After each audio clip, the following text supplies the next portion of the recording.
Kadiwa para makabili po kayo ng mga bilihin na mura. Meron tayong bigas. Magkano yung bigas dito? 20? 25? 29 per kilo. Yun ang pinakamababa na. At para tamang-tama, pagka nakakakuha kayo ng payout, maka-shopping kayo ng konti dito sa Kadiwa. Yo, what's up mga boss? Ginoo ko eh. Ay, nako. Nailad na galing, tas 20 ang kilo na nasad ni 29 na daw kuno ang kilo. Asa man ni lugar na pitas Pilipinas, basin dito na is Thailand. Kung naamang galing ni mga boss, no?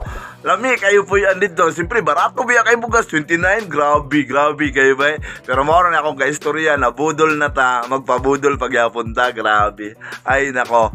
Moro to mga boss. Ako lang ipakita sa inyo habang usahay makakatawa ta. Kini mga politiko bitaw. Buhaton ng tanan. Oo, ang pagpamakak. Bitaw, grabe yun. Buhaton tanan para makuha ang atong buto. Muna nga, siguro ang akong ikapabilin sa atong tanan is vote wisely pag-abot sa panahon, and then kabalo ta kung kinsa mga tao nga dunay panindigan, kinsa ang mga tao og nakita nato ang mga serbisyo nila nga sus layo ra guys tinuod mga boss, no?